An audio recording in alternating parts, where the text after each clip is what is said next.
Thank you all for being here tonight.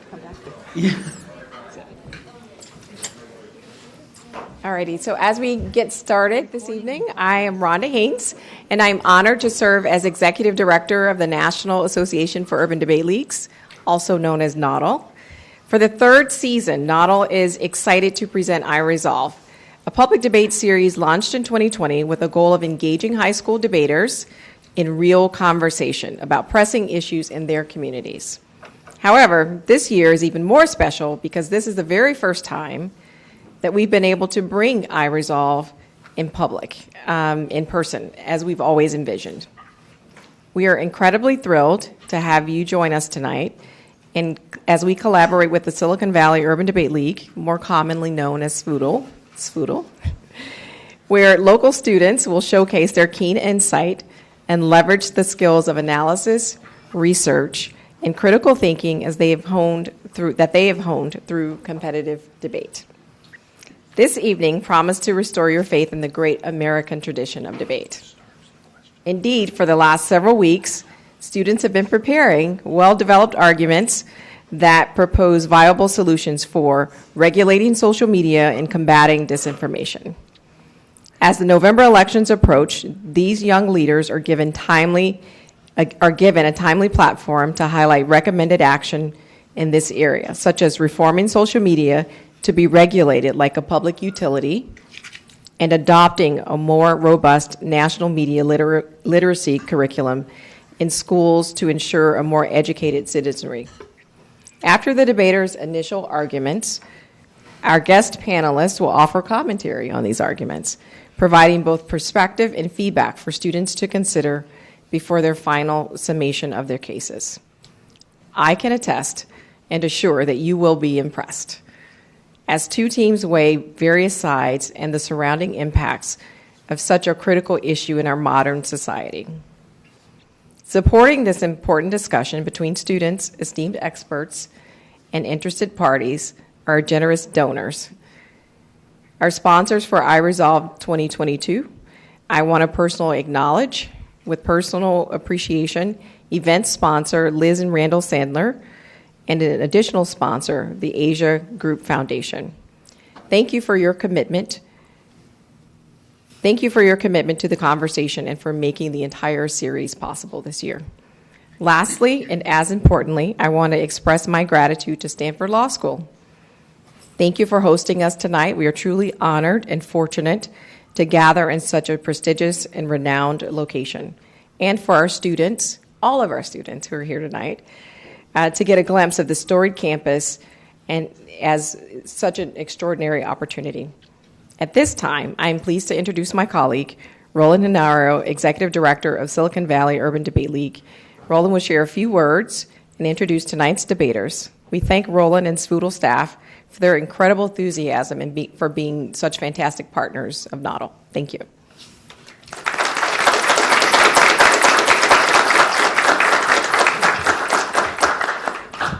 Thank you, Rhonda. Thank you, NAUDL. Thank you to Stanford Law School.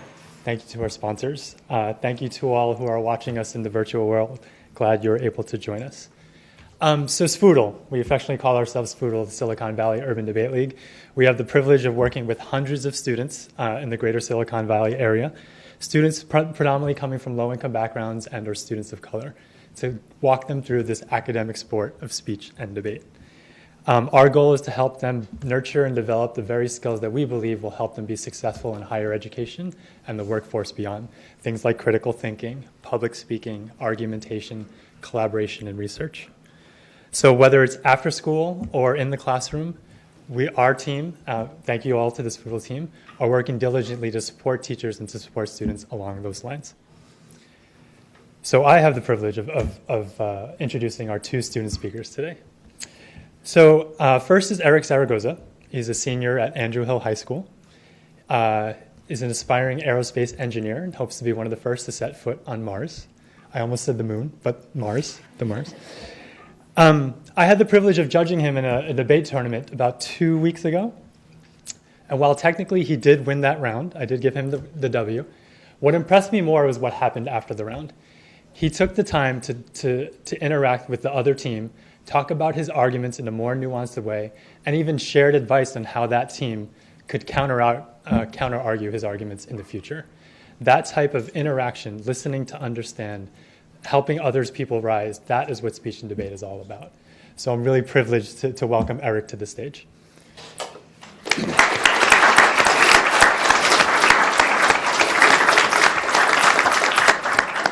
I first met Fabiola Diaz, who is a junior at Downtown College Prep here in nearby San Jose. I first met her virtually. She had recorded a video as part of our asynchronous speech and debate tournaments because we were in the midst of a global pandemic and we weren't having in-person tournaments. And what impressed me then as a freshman was how poised and how postured she was, unbefitting of someone of her age. Fast forward to today, she's a junior. She just competed in a national championship tournament with Nautical this past spring as a sophomore and made it to the quarterfinals in a national championship tournament as a debater. So welcome, please join me in welcoming Fabiola to the stage.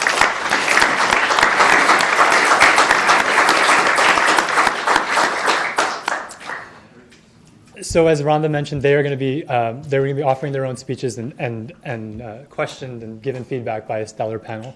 And to do that, I would love to introduce Sarah Sanchez, an elite former debater in her own right, who's now the Director of Programs and Communications for Nautical. She will be introducing our panel and walking us through the program this evening. Thank you all.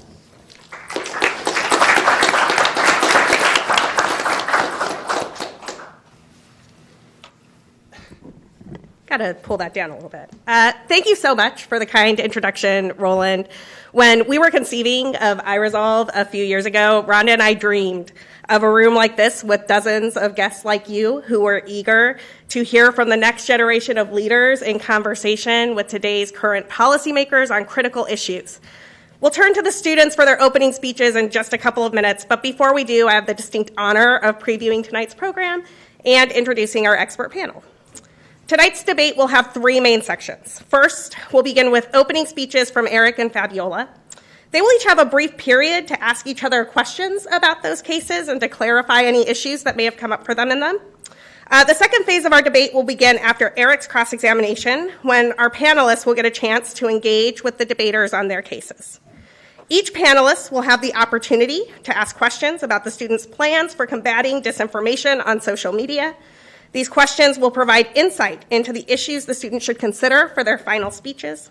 And while Eric and Fabiola are preparing those remarks, our panelists will share some thoughts with all of you on the debate, the issues that have arisen so far, and other thoughts that they might have. Finally, we'll conclude the night with the debaters' final rebuttal speeches, and the panelists will offer some feedback and their thoughts.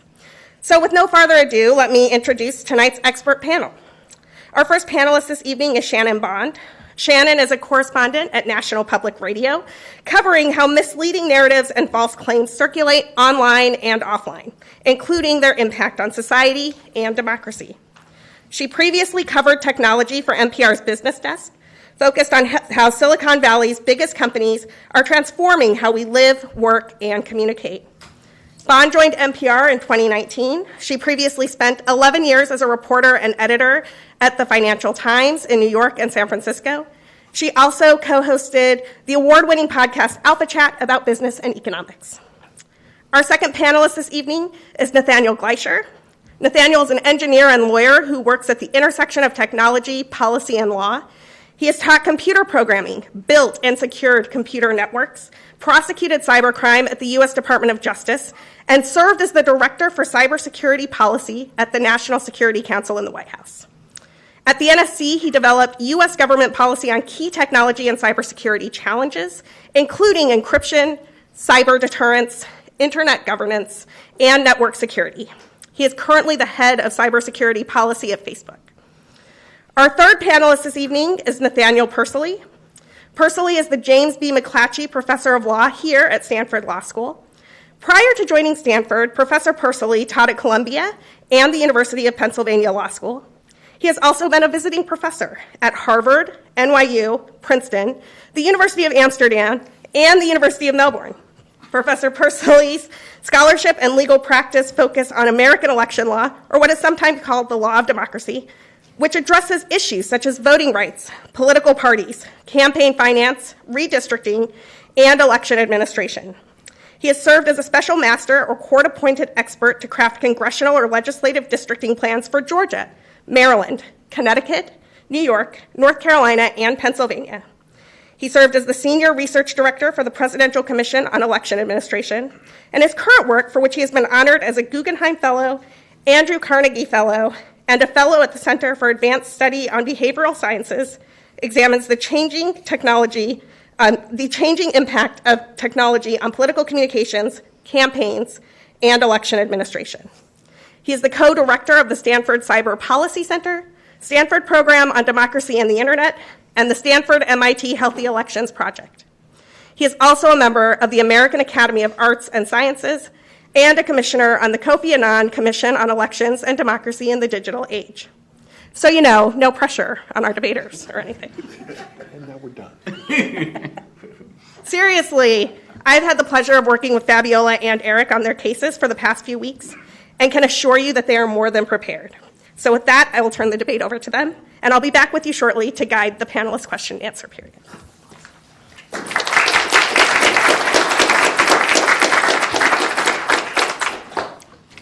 Thank you, Sarah. Every debate I have the stopwatch with me, so.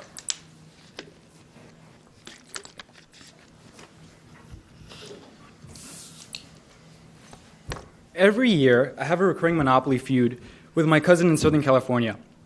Either through luck or my own suspicions of cheating, he claims ownership of the red and orange properties on the bottom right corner of the board. These tiles happen to be 6 of the 10 most landed on spots. So naturally, after my 5th time landing on Tennessee Avenue, there's no guarantee the board is going to remain upright. The point I'm trying to make is that, as the name implies, he's created a monopoly here. And in this day and age, social media corporations have bought out the red and orange tiles, leaving consumers to view news that pops up on their social media feeds, whether they seek it out or not. When was the last time anyone got their news delivered? What about encountered a paywall before a news article? A lot of us even check our social media before we get out of bed. You know, for a multitude of reasons, social media companies have evolved to be the digital newsstand. As a society, we need to start doing more to make it abundantly clear when information is false on social media. Americans considering false or satire content in the ballot box has tragic implications for the future of our democracy.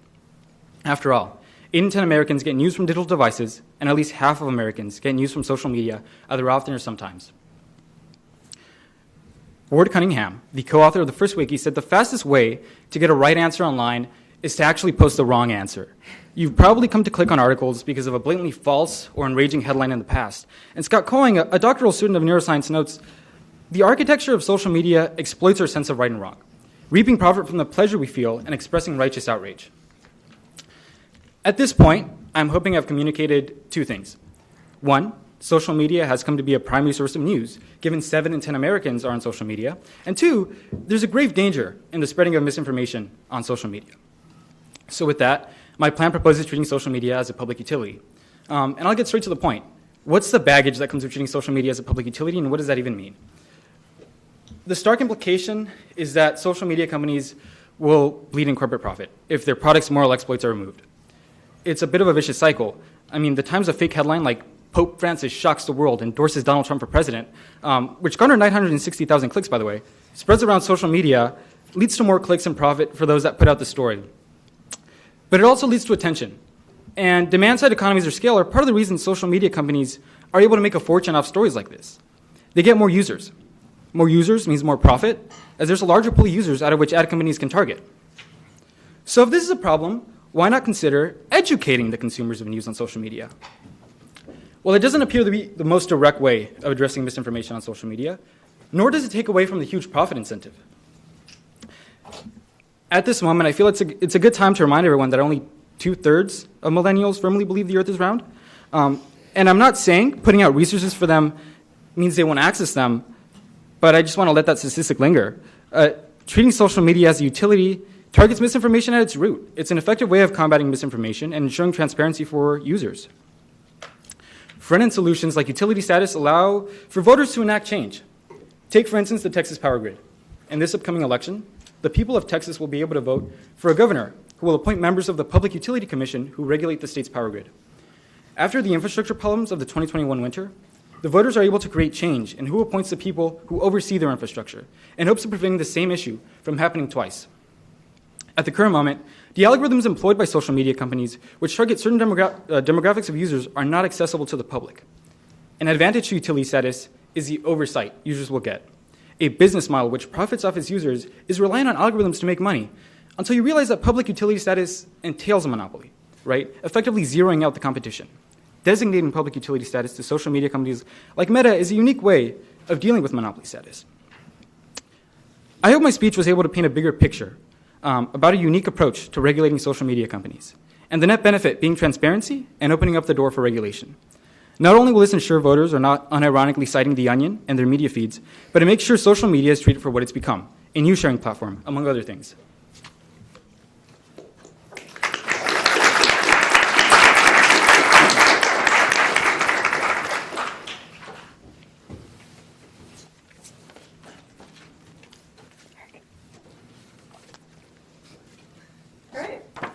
Well, thank you so much, Eric. I do have some questions for you. So first, would your plan affect the employees working at these social media companies financially? Yes. The answer is yes, and significantly. But I think this brings up a bigger issue about the way we treat people that are doing good for the society and the way we pay them. I mean, it's kind of an issue that is happening across America. When you think about nurses, teachers, first responders, these people that are doing a net good for our society but aren't being paid financially enough for it. All right. So second question, what would making social media a public utility look like for the user? Yeah, so when I picture social media and the original purpose of making social media was able to connect people like me and you online so that we can send messages to each other and keep us updated on things that are going on in our lives, and maybe even see things that are relevant to us that are happening in other parts of the world. And so that aspect would remain there. Like we would still be able to do those things simply without the misinformation that's floating around social media and spreads so quickly. Right. So you talk in your plan about regulating misinformation. What would be considered misinformation? Yeah, that's a good question. I would consider misinformation to be just objectively false information that is floating around social media. All right. So talk to me more about your Texas power grid analogy. What would it mean for social media users to have oversight? Yeah, so when I brought up the analogy of the Texas power grid, that was kind of to show how in the upcoming midterms, the people of Texas will be able to vote for a governor. And that governor will be able to appoint members of a public utility commission. And in this way, they'll be able to leverage their vote in order to see changes in critical infrastructure that went wrong during the winter of 2021. So in the same way, I'm hoping to see oversight for the users of social media. All right. Thank you, Eric. That's all my questions. Yeah.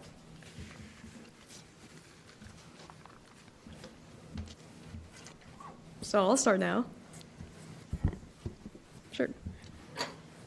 If you've been on Reddit recently, you might have come across the phrase, Greg Abbott is a little piss baby. For some context, one of Texas's most recent laws targets social media companies and bans them from censoring users' posts based on their viewpoint.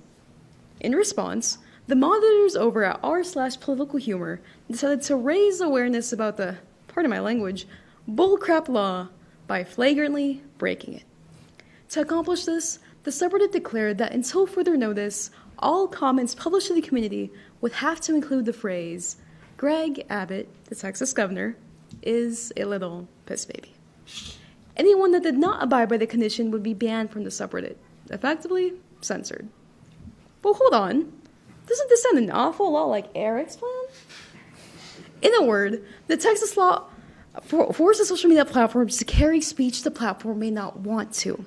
If we make social media a public utility, government regulations similarly would compromise the editorial discretion and First Amendment rights of platform owners. Though, there's no denying that social media today is rife with misinformation. Now, with the U.S. midterms right around the corner, false claims are frequent and fast. It's a reminder of how potent fake news is and how it's undermining public confidence in democracy. Esteemed attendees, my name is Fayula Diaz, and I am here to propose a plan that would be less restrictive in regulation while still dealing with social media concerns. If you direct your eyes to this chart behind me, you'll see this Media Literacy Index by the Open Society Institute and Media Literacy Now. The index assesses the resilience potential of fake news in 44 countries, with the US being ranked 15th. To see what our country can do to better this, we can look towards Finland, which has been ranked #1 in media literacy for years. Since 2014, the Finnish government has launched an anti-fake news initiative aimed at teaching its residents how to counter false information designed to sow division. Mainly, Finland has reformed its school curriculum to include media literacy and emphasize critical thinking. Marika Kurala, a teacher in the city of Oulu, explains how critical thinking is taught across several subjects. For example, in math classes, they look at how statistics can be manipulated. In art, a typical project would be for children to create their own versions of shampoo advertisement. It may be a picture showing that hair is not as shiny or radiant as it's been promised on the bottle. Undoubtedly, the Finnish school system is the cornerstone of their fight against fake news. In addition, the Finnish government works with private businesses and the media to build society's resilience to threats and prepare people for all kinds of disruptions. Currently, Finland has a number of nonprofits and voluntary organizations combating fake news. The results of the Media Literacy Index speak for themselves. Finland has the answer to fake news. So let's take a page out of their book. My plan is for the United States government to 1. Mandate the inclusion of media literacy in school curriculums and stress critical thinking in all subjects. And 2, build fact-checking services and counter fake news websites with information from verifiable, neutral government sources. In fact, some states have already taken initiative in doing just this. In Illinois, a recent law provides that every public high school include in its curriculum a unit of instruction on media literacy. In New Mexico, Secretary of State Maggie Toulouse-Oliver and her office launched a Rumor versus Reality website, a resource that offers the public accurate information about New Mexico's voting and elections and corrects the most prevalent points of misinformation that continue to circulate in public discourse. These states are proofs of concept, while Finland is proof of value. If we make coordinated efforts across states, we can implement this plan in our nation. So to reiterate, my plan is for the government to promote media literacy in schools and to provide specific election fact checks. We respect the media's independence while equipping end users and restore the faith in American democracy. Let's stop the spread of false information about their voting systems and stabilize the public's trust in election processes and results once more. Thank you.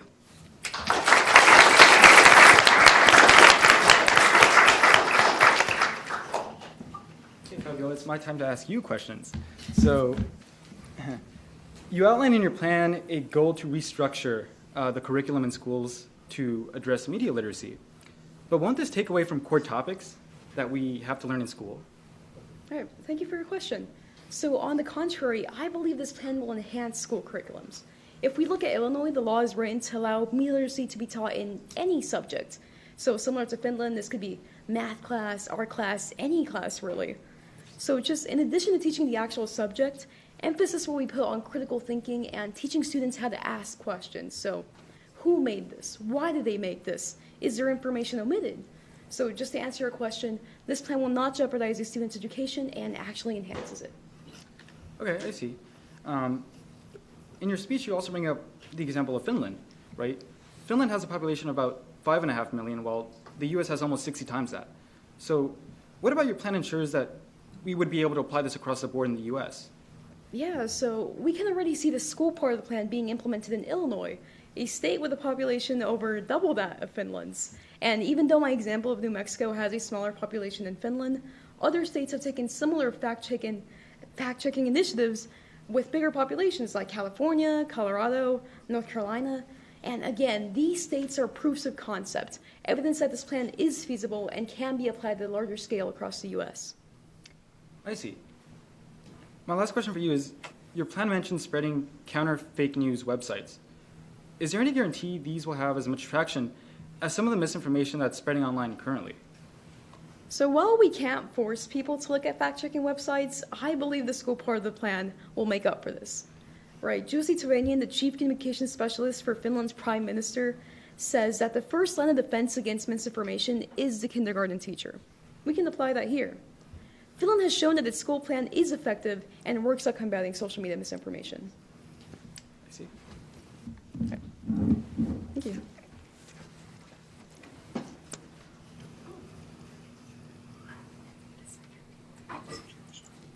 Wonderful. Thank you so much for those incredible cases, Fabiola and Eric. We're going to move to the second portion of our evening, and that is our panelist question and answer. So each of our panelists will have 3 to 5 minutes to direct questions to both Eric and Fabiola about the plans that they have researched and constructed.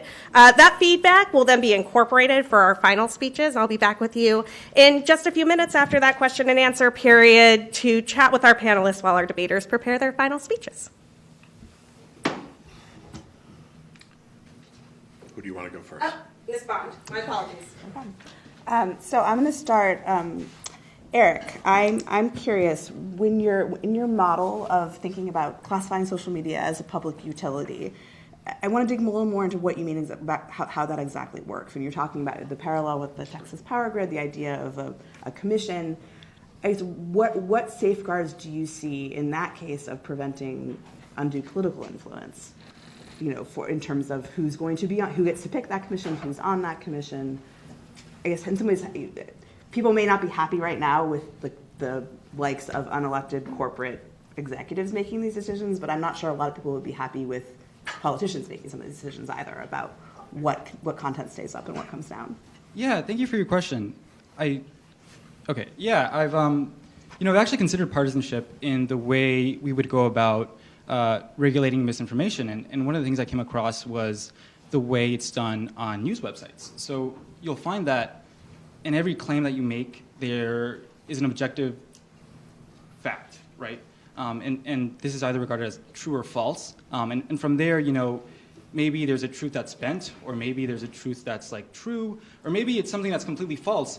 But in either way, it takes away the partisanship of regulating misinformation. And I think that's where I'm addressing the first part of your question. The second part of your question is about, the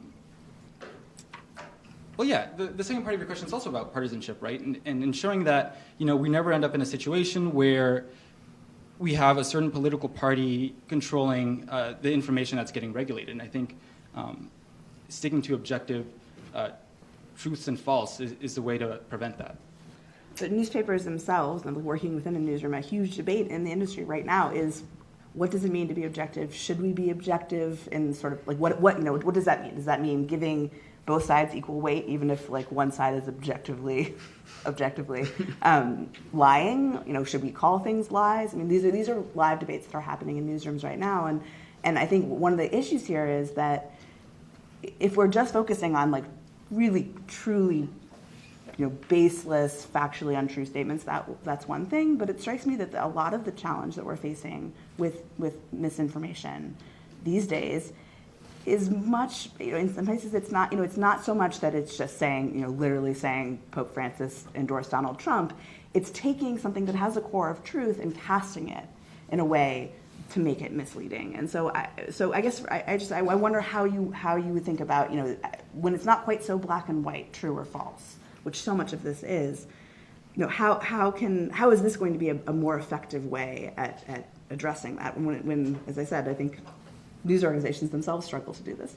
Yeah, thank you. No, that's actually something that I came to think about a little bit during our practices, and we started thinking about legacy news, right? So the way we used to do it in the past, and there used to actually be this rule. I believe it's called the equal minutes rule, something along those lines, but whenever a certain political party would go on air, you would have to air the other view for the same number of minutes, right? And so, this way you have a view that's, two opposing sides, but the consumer gets to see both of them. My plan, by treating it as a utility, opens the door for this kind of regulation, and I think the current state of affairs with news now, particularly on social media, it's like there's no going back to legacy news. So I think we have to start doing regulation now, and that would happen in the form of a public utility. And Jay, also questions about that. So to Fabiola, I wonder, in your examples of, example of Finland, and actually noticing several of the other countries on this chart that are above the U.S. in terms of media literacy, they share some things in common. They're more likely to have a universal educational system or sort of what would for us would be essentially federal educational mandates. In many cases, they have state-funded broadcasting, state-funded media. And so those environments are quite different than the way both education and media work in the U.S. So I wonder, I guess it's slightly related to the point that Eric brought up, which is about the scale is also different. How feasible is this to take the Illinois example and really make sure that this is something that is, say, put into place in all 50 states, especially given the situation we have right now where school boards are a real point of contention politically in terms of what is being taught in the classroom. So I wonder how you would think about persuading people that this is could be a universal model for the U.S. Yeah, thank you for your question.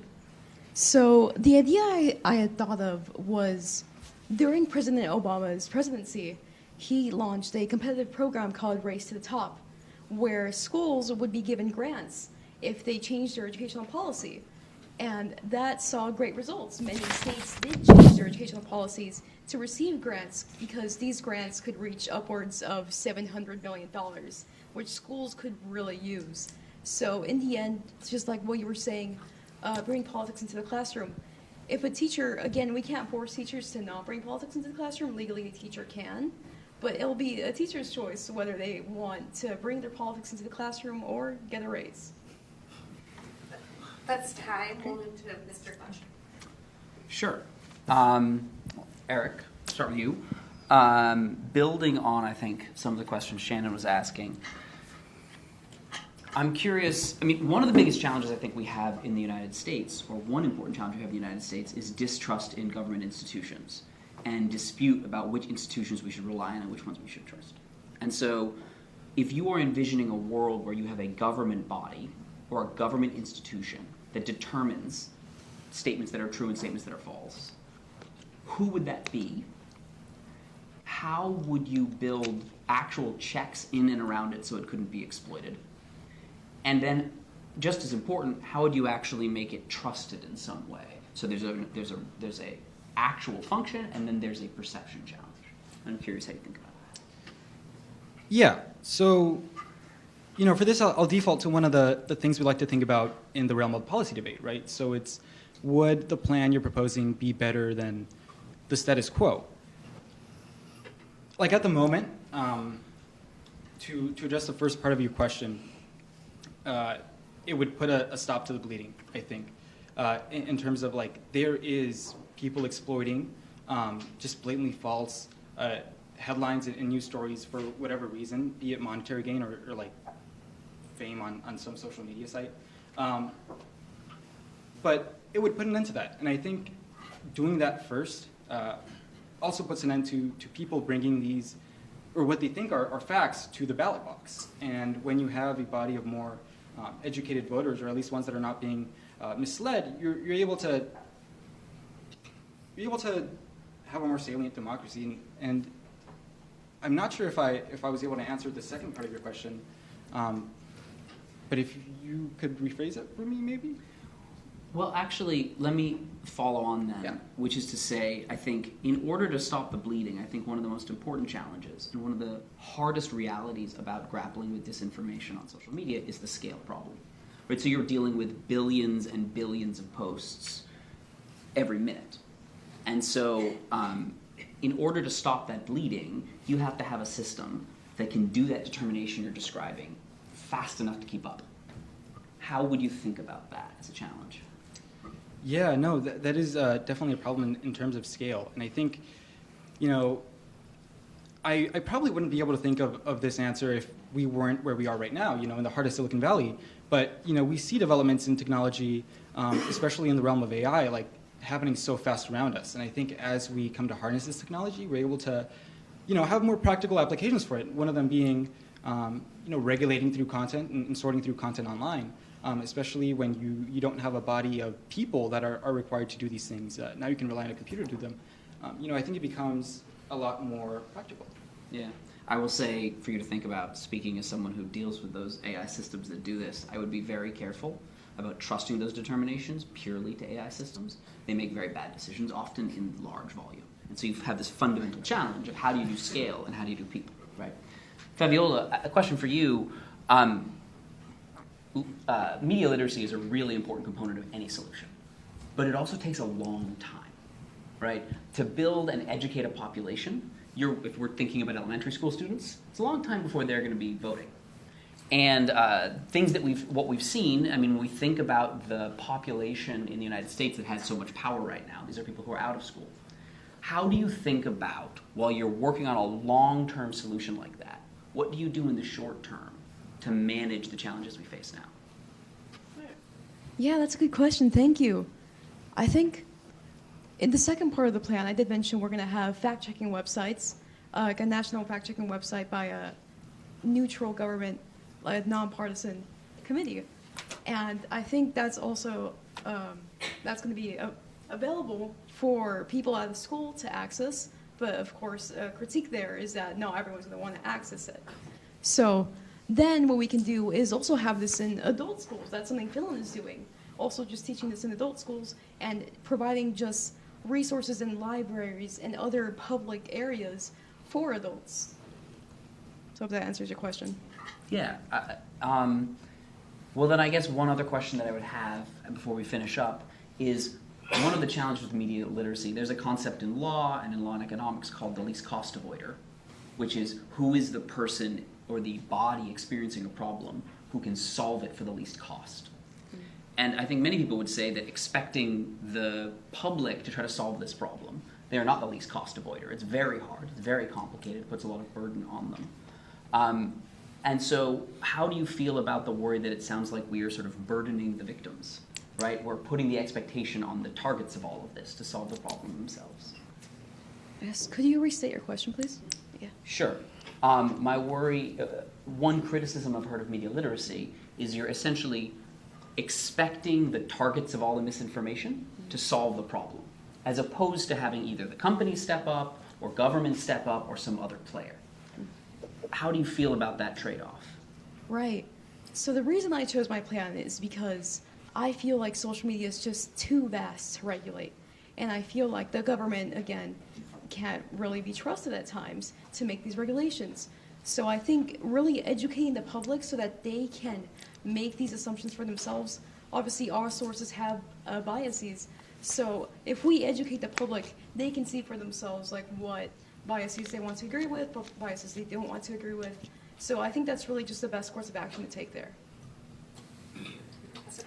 Let me follow up on that a little bit, because I'm trying to wrestle with the criticism that you make of your opponent and then the idea that you'd have a neutral government fact-checking. So let's call it the Ministry of Truth for now, okay? And they're going to be, and because all the criticisms you make of Ken Paxton, right? Wouldn't that also apply to your proposal as well? Because you've got a government that's basically deciding what is true or not and then educating accordingly. So I do think that would be like a nonpartisan, neutral committee doing those fact checks. If we look at New Mexico's example of their website, some fact checks on their website are saying like, will anyone know who I voted for? Are people, so just those sort of things, just objective things you can see and just calm the public's worry about election processes and results, just to see so that they can trust that whoever does win is the winner. We can see examples in the past of people who are not trustful of those processes, like cyber ninjas who decided that they would count each ballot in the 2020 election, and they saw that Biden actually did win by a larger number than they originally thought. So I think the news websites would really just be to calm those fears about the process and the results. One of the challenges with digital literacy programs, look, I'm a law professor, I'm not going to be against critical thinking, right? But is that the more you tell people to be suspicious of things that they see online, really think about what you see, the more they start distrusting true information. And so how do you guard against a literacy program that is sort of targeted toward false stuff as opposed to just increasing skepticism of what everybody sees online? Can you clarify your question for me? So again, critical thinking is you're being critical of everything, right? And so it's say, all right, let's it's not just going to make people skeptical of false stuff. It might mean that they're going to stop believing in true stuff. Right. So in the school curriculums, we're going to also be teaching the students not only critical thinking, but how to look through multiple sources. So maybe once they find a true source, of course, first they'll look at it critically. They'll be like, okay, let's compare this to something else. Let's see who wrote this, maybe with their motivation behind writing this. And through that process, they will find out that it's the true answer. So I think it's a good safeguard against false information, and it's just nice to be suspicious of even true stuff so that you can confirm it's true. Okay. Now, Eric, I want you to just clarify what it means to say social media is a public utility, because social media is not one thing, right? And so think of your opponent mentions Reddit as an example. So I assume you would say Facebook would be a public utility. But what about YouTube? What about Twitter? I assume Twitter would probably fall into that bucket. How are you going to define what is which of these companies are a public utility, especially if you deal with one of the most popular in the world, two of them also. One is WhatsApp, which is just basically a glorified encrypted messaging platform. And the other is TikTok, which is not a US company, right? Which of these companies are going to be public utilities, and how are you going to draw the line? Yeah, thank you for your question. So, when I was thinking about this plan, I kind of had to grapple with the fact that there's not one company that owns every single social media platform, right? In your example, in your question, you bring up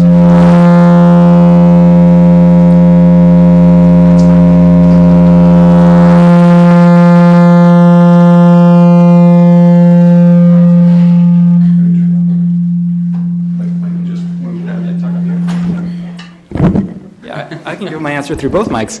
So, I think Mark Zuckerberg heard my question or something. Don't think he'd mind that question. Okay. Right. So one more time. Or it was a few seconds ago. In your line of questioning, you bring up TikTok, which is not a U.S. company, and unfortunately, I think there's less we can do in regard to that company. But when I was doing my plan, it's like, it's almost like I was looking for a company that just owns social media platforms more than any other. And you bring up WhatsApp, you bring up Facebook, and I couldn't help but put my finger on Meta. And it's already like Meta is already being pursued for. And I'm sorry, I know it was a very I was like, oh man, I'm saying Meta by name, but it's already been going. It's already been looked at for encroaching on monopoly status. So I think it's a unique way of dealing with this.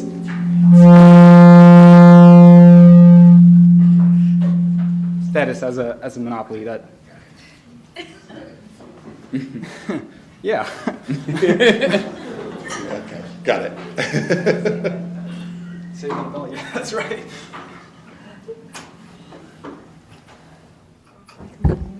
It wouldn't be a live streamed event without some sort of technological difficulty. That's sort of the nature of what we do in all of these hybrid environments.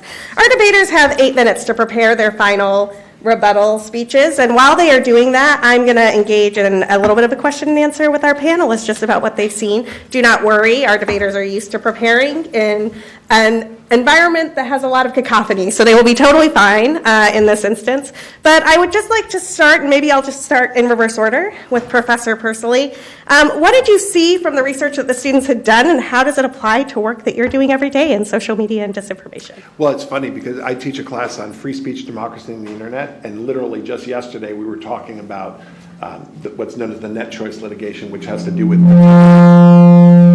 the effort of the Texas law to regulate social media and to kind of regulate them as a public utility, but also think about banning them from engaging in viewpoint discrimination. And one of the things that came up while we were practicing is that Texas is obviously a very different place than California, and I think that this is a question that came up in different ways from all of you. I'm curious, Mr. Gleicher, what do you think as you look at how to regulate an environment like this, or how to be a progenitor of information across so many varied environments in the United States. How do you deal with those political tensions? Obviously, we tried to do that a little bit in the cases up here, but I'm curious to hear how it works with your work every day. I think it's incredibly challenging, and I also Let's move these away. Maybe this is. Let's move those back. think it's important not to limit ourselves to thinking about this in the United States. I mean, we talk about regulation of social media. There actually is a decent amount of regulation of social media from countries outside the U.S. And one of the interesting tensions that I think we need to grapple with is... I don't want you to hear this. The places where we see the strongest and clearest regulation are traditionally...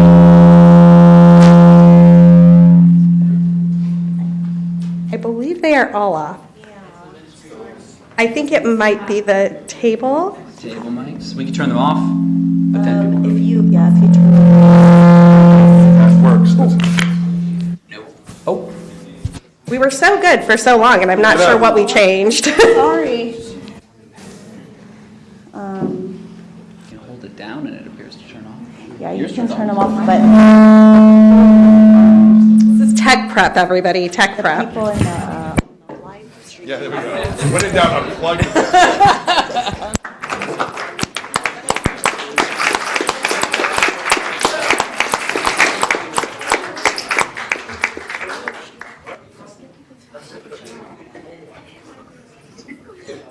Testing. There we go. It's kind of low, but just pass it around. I think this is fine. And that way, you're just getting a lot of feedback. Thank you so much to our hosts at Stanford for that quick technological assist that went about 15,000 times faster than it ever would have gone in my classroom when I was teaching. Back to this question of how we deal with political entities who have different motivations and how we balance those claims. I'm curious to hear how that impacts your work. Well, and what I was saying is I think the places where we've seen the most aggressive regulation of social media come largely from autocracies who are looking to use conversations about security generally as an excuse to attempt to control speech. And we know that a number of these governments watch very closely what we do and what other governments do. And there's this incredible tension. How do you build something that establishes a regulatory framework without also creating a roadmap for adversarial governments to use this to do exactly what they've indicated they want to do? And I think we see some good signs of this in some of the regulation that's coming in Europe, which has been focused on transparency, requiring disclosures, requiring sort of consistent activity. That's, I think, very helpful.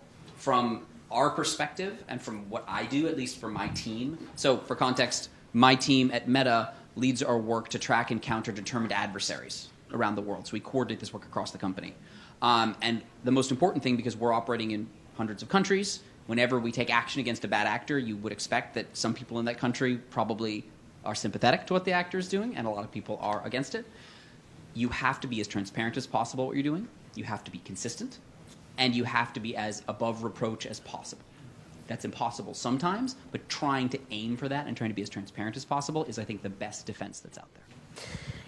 I could not agree with that more, and I do not envy you that task. It sounds like an incredibly difficult task, and it's related to a task that Ms. Bond spoke about earlier, so I will move to that question now, which is newsrooms also deal with this tension in admittedly a different way, and Eric spoke a little bit to objective facts versus subjective claims and how we try to wrestle with all of that, but I am curious, as someone who works for NPR and who puts out this media constantly, how does the newsroom try to balance information, disinformation, and getting that word out to the public? It's not easy. No, I mean, I think, at the core of any news outlets reporting, really, it is fundamentally like you're, as a reporter, like it's not somebody who's doing commentary or opinion, right? Like fundamentally, like my job as a reporter, my job is to talk to people, try to find things out, and then take those what are hopefully items of truth in the world, but then put them in context. And I think that's where things get complicated, right? Because there is in any reporting and anything that you're doing, a certain amount of putting analysis and putting things in context and framing.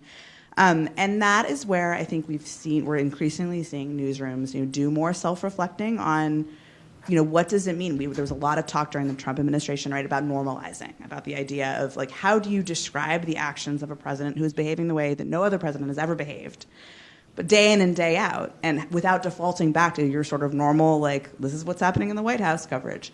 And so, I'm on a new team that NPR has created focused on disinformation and democracy. And actually, one of our big goals is to never use the word disinformation in a story, because honestly, I think it's a huge distraction as a word. It's become politicized. It's kind of like fake news has become, it's turned into like, it's like either embraced by people or is used as a weapon, anything I disagree with. So we actually in some ways tried not, that is fundamentally the work that we are doing. That is like what the team is called, but we try not to use it ourselves because we're trying to be much more specific when we're saying, somebody, this is misleading and here's why it's misleading and here's why it matters that it's misleading. There's tons of bad information out there. People believe all sorts of stuff that's not true. A lot of it's not harmful to them, right? And to other people. We're focusing on what has impact. But it's led us to rethink a lot of things. I mean, and about talking about not trying to make false equivalences, not in situations where there aren't sort of two good faith sides to a situation. Like, how do you describe what is happening? How do you give people like a fair voice and a fair shake without frankly platforming views that are going to not serve your audience and really not serve your own credibility? And so it's just really it's challenging. It's the daily work.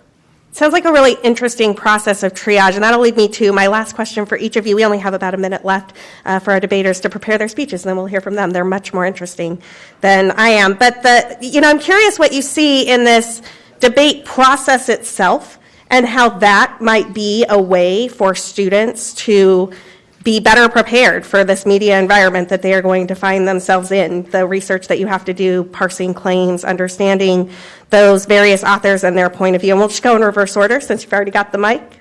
I mean, I think it's really encouraging that you guys are thinking about this. This is stuff that I don't have a firm opinion or a way of thinking about any of this stuff.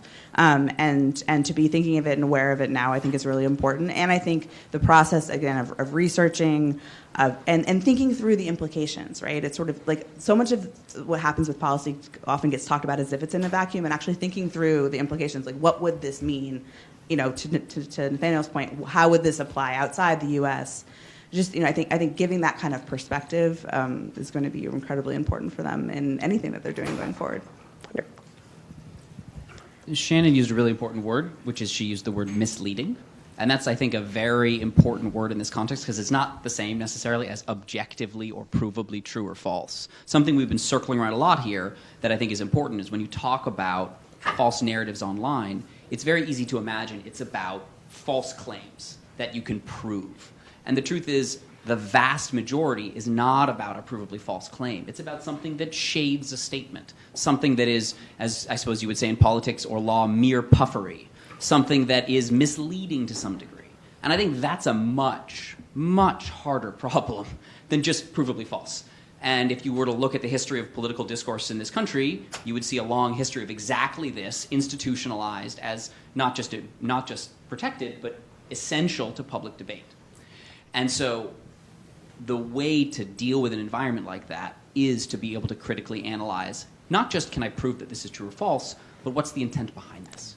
What is the implication? Who is saying this? What are they thinking about? And I think that's one of the things that this type of debate really inculcates in someone. And I hope that the fact that we're dealing with misleading rather than just objective, that's a thing that hopefully they'll be engaging with in their final speeches, because I think that's the core part of the challenge. Wonderful. So my general view, this is a minority view, I think, on social media disinformation, is that the kids are all right. And that the problem is old people. And this is, I think Fabiola sort of referenced this, which is that you all are digital natives, and you have grown up in an environment where you know sort of to take things with a grain of salt. Now, I do worry about what I said in the comment, which is that it leads to skepticism and cynicism of even true claims. But all the research that we've done here and elsewhere on patterns of disinformation show that a lot of the problem is older folks. And so that's why, I think this is just one more example of ways that you all can sort of show your critical thinking skills and debating on these issues. Wonderful. Thank you so much for that. Our debaters are ready with their final summation, so I will turn it back to them. Right after that, we will do a few minutes of feedback from each of our panelists, and then we'll have a word from Spoodle to close out the program.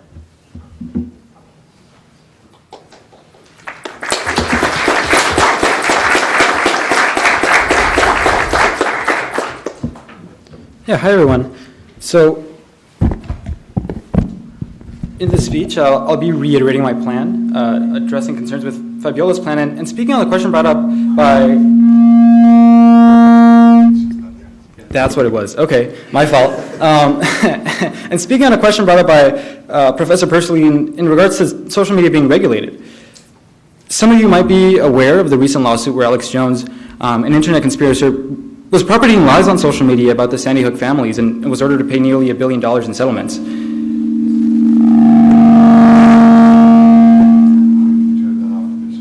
Yeah. So some of you might be aware of the recent lawsuit where Alex Jones, an internet conspirator, was propagating lies on social media about the Sandy Hook families and was ordered to pay nearly $1 billion in settlements. And the families that were harassed and threatened by his followers will not be able to claim their settlements, as Alex Jones does not have $1 billion. And the platforms that allowed for this information to propagate were just as responsible for the verdict in that they do, however, have millions on top of millions from sort of the predatory tactics they use to retain your attention on these social media sites. Because social media has become one of the primary platforms for which Americans get news, treating it like a public utility is a way to effectively combat misinformation. At least half of Americans get their news from social media, and there's still outrageous headlines that people believe, sometimes through no fault of their own. Fabiola brought up points about how we can go about regulating misinformation by putting out resources for the public. She uses the case study of Finland to put forth how this plan could work. Due to the urgency of the issue, we cannot wait for an entire new generation to be educated about media literacy through the school system. It's time to act now. Regulating in the way of a public utility is a direct action that can be taken in order to prevent the spread of misinformation on social media. Furthermore, I want to bring up a statistic that I had referenced in my first speech, that only 2/3 of millennials firmly believe the earth is round. The first time around, I kind of said it for shock value and humor, but I really think about how that has an implication for the future of our democracy. Like, how do we know that when we put out resources for people to access... Use the handcuff from... the other one's on the table. Yeah? No. Testing one. It's on. And you turned off the... It's off. Yeah.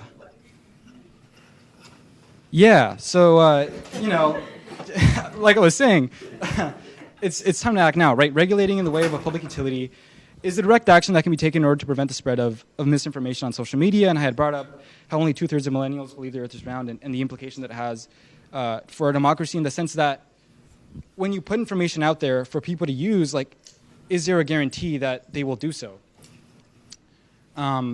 And lastly, Professor Persily brought up a point about my approach to regulating social media. I mentioned in my response that Meta would be the company to regulate in terms of social media. And I figured this is a unique way of dealing with claims to a monopoly, since public utility should be based around an issue that our society grapples with, being misinformation on social media. Lastly, thank you to the panelists for being here today, and the folks at Silicon Valley Urban Debate League, National Association for Urban Debate, particularly Sarah and Dr. Burns for helping us out during the practices, teacher coaches, Mr. Winsat, Ms. Caruth, the team at Andrew Hill that's here today, and all the Spoodle kids that are here today, hearing what I have to say and talking into a mic that sometimes cooperates. And thank you to Fabiola for bouncing off ideas, during the entire process, and to anyone that I wrote this a few seconds ago. I don't know if I might have missed your name, but if I did, thank you.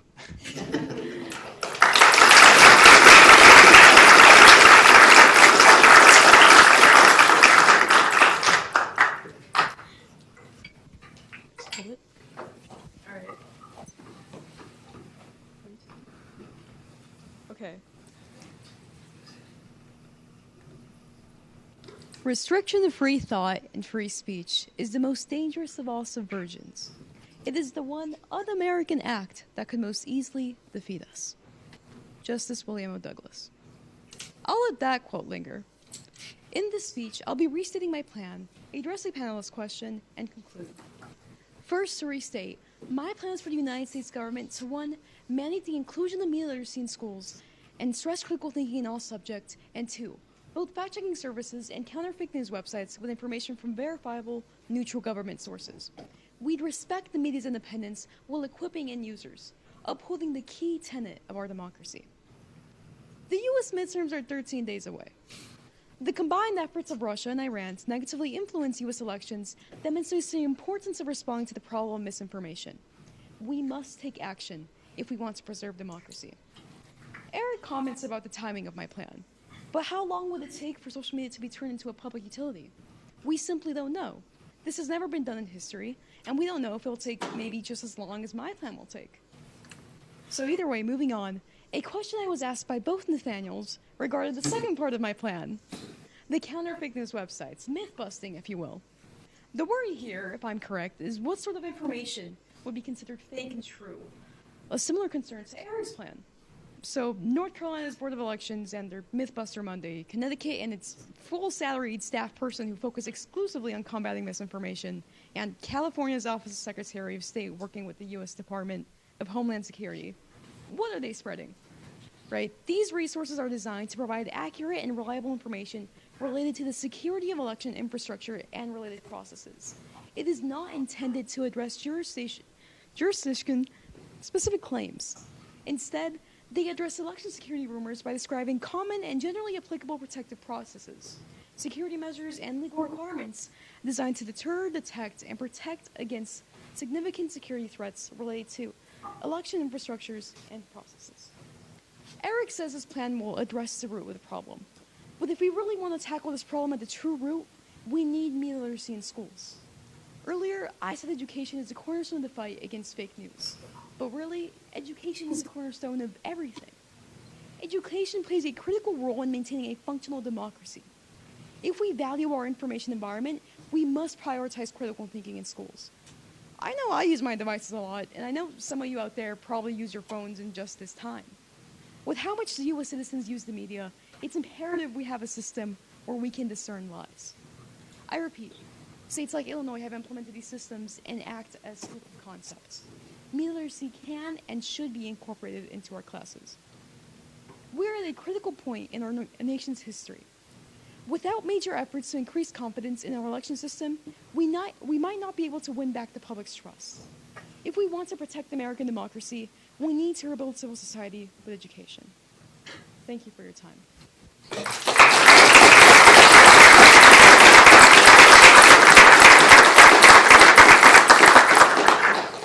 have a few minutes for feedback if you would like, and we can start with Professor. Sure. I'm turning this on as treacherous, but let's see. Hello. There's wonderful, great speeches by both of you. Should I? Is this more on the style or substance? Either. So I think it's you both are wrestling with very difficult problem from two different perspectives. You might think of it as kind of the supply side and the demand side. One of the interesting problems, if you think of declaring social media companies a public utility, that solves something like the disinformation problem. Actually, it might make things worse for this reason.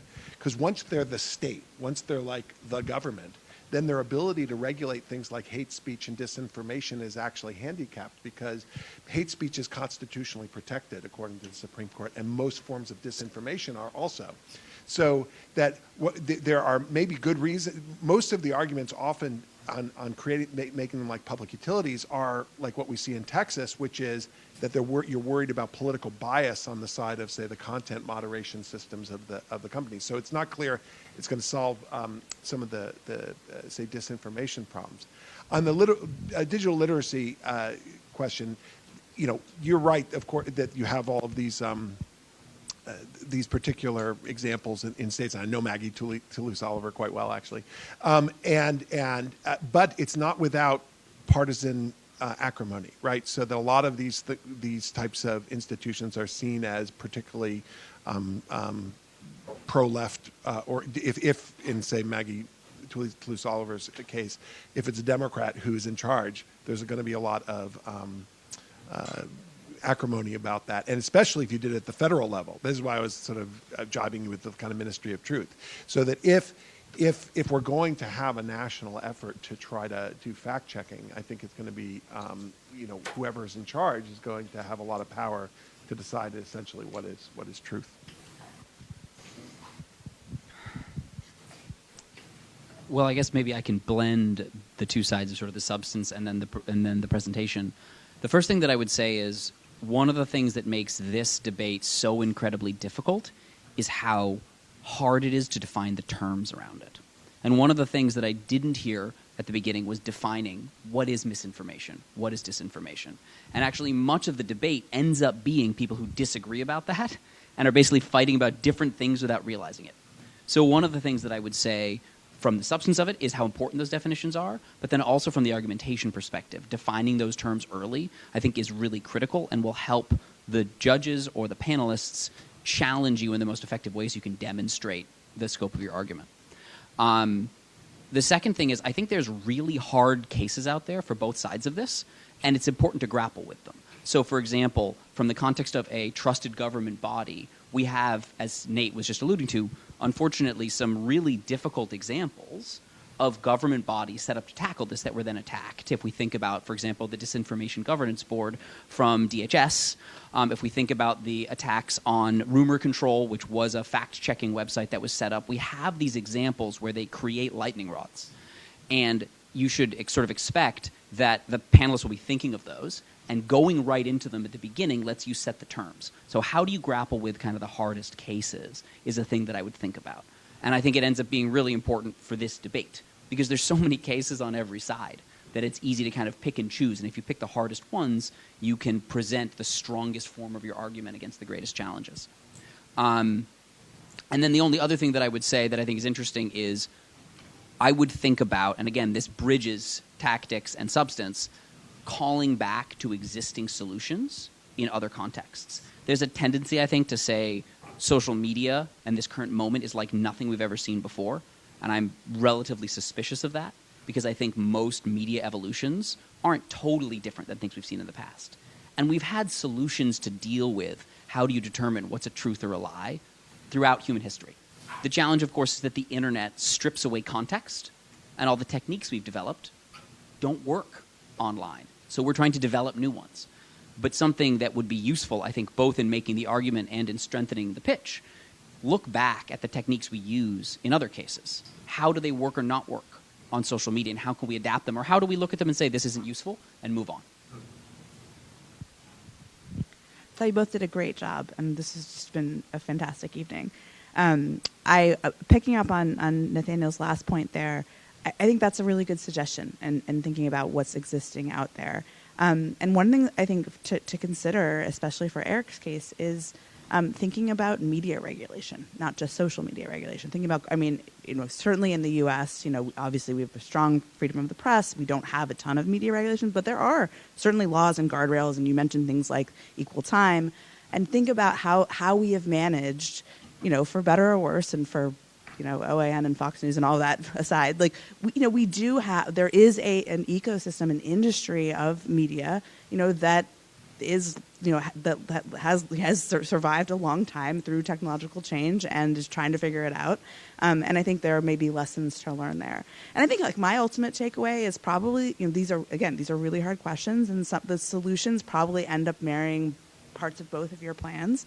And one thing I would just really encourage you both to consider, I think it's built more into Fabiola's plan, but I think you more this question about the marketplace for this misinformation, and both the question of are we sort of putting it on the victims to try to solve the problem, but also the question of it's not people aren't not everyone is a passive consumer, and there are a lot of people who get a lot out of what they believe, right? And I guess how do we address that? How do we think about that? There is, if I was a business reporter for years and years, there is like a real supply and demand thing happening here where there's a reason this stuff keeps happening, and there's a reason people can make money off of this, not just the companies themselves, but the people who are doing it. So I think kind of thinking through the aspects of your plan that can also address that marketplace side would make it stronger. But thank you so much for doing this and for having us.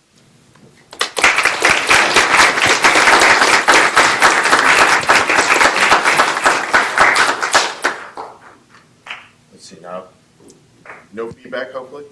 Well, thank you very much. Can we have another round of applause? These debaters did a great job.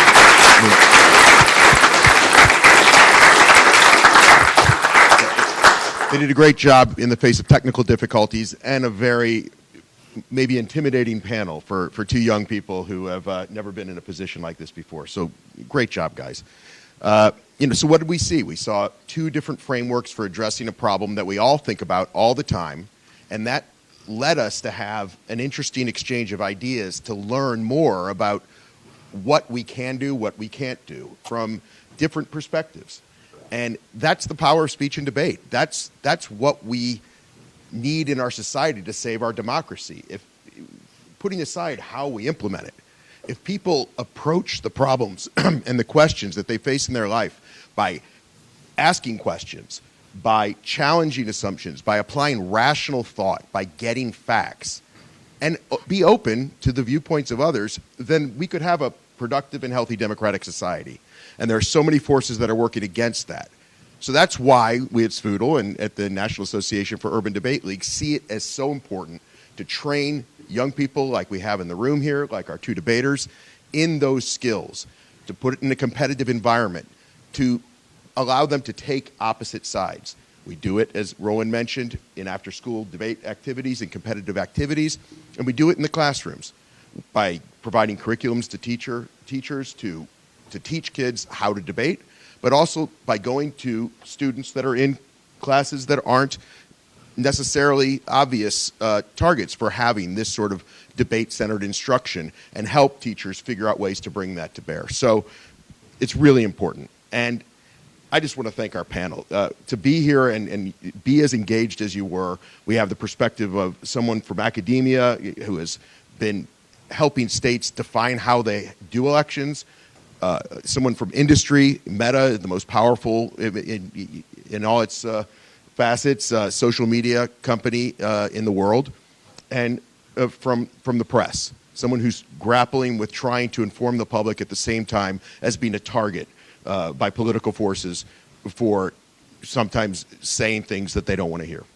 So thank you very much, all three of you, to Nate, Nathaniel, and Shannon. We really appreciate you being here. It's been great. I want to thank Stanford Law School as well for hosting us. And I want to thank the National Association for Urban Debate Leagues for sponsoring this, for providing the funding to bring all these students here, and providing scholarships for our students. And to the sponsors, Liz and Randall Sandler, and the Asia Group Foundation for their support. So thank you very much. We have wine and soft drinks for the rest of you outside, and we appreciate you being here. Thank you.